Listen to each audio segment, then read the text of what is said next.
tayo ng page. Okay, dun nga po sa blog, create, get started, page name. Gusto kong gawa ng page yung Dr. Vita DHA for kids gummies.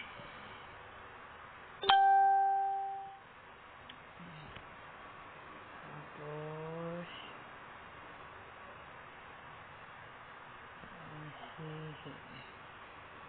yeah.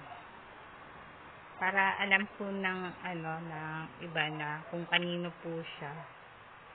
Kaya meron siyang MC head. Ibig sabihin yung pangalan ko.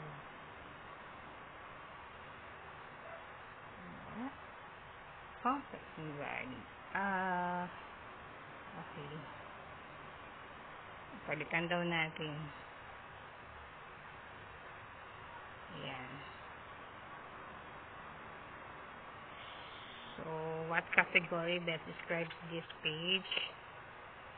Product, service, medical, and health and beauty.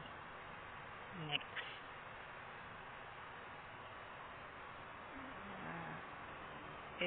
Pwede naman maglagay ng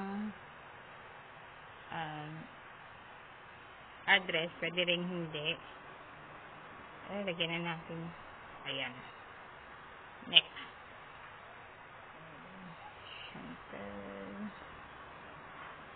Ito pong ilalagay kong website. Ito po yung website ko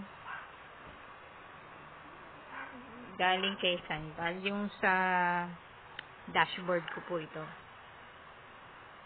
Okay, santal.net shop. Tapos yung username ko doon sa dashboard. Yun. Tinanggal ko lang yung initials. Then next, add images to this page. Dapat pala meron muna akong picture ng DHA for kids. Let's check natin.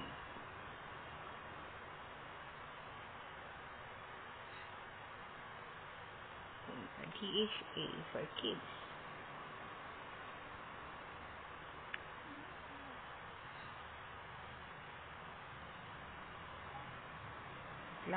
Hanap lang ako. DHA for kids. Naku, wala. Babalikan ko na lang yan mamaya. So, Facebook. Meron. DHA. So, wala din.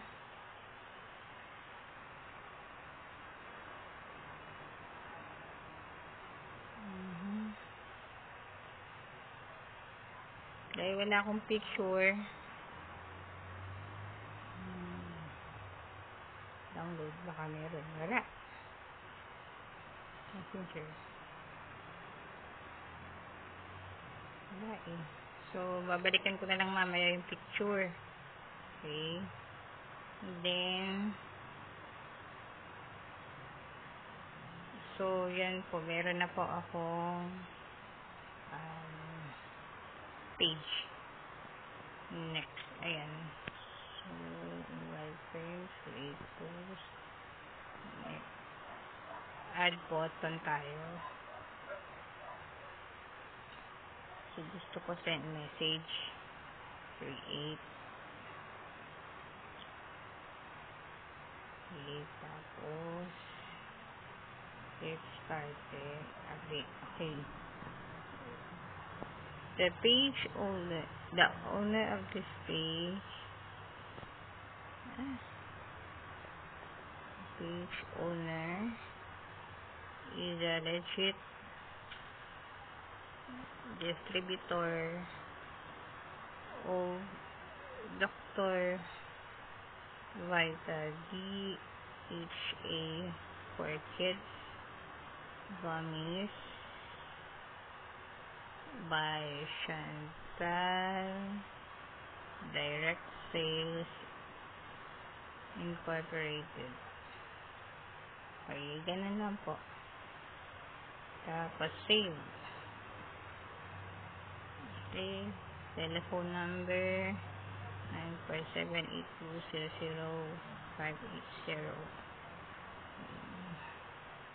Save. Click email at gmail.com. Save. Tapos, always open ako. Save. So, yan po. Babalikan ko na lang mamaya yung pictures kasi kukuha pa ako ng pictures ng DHA for kids.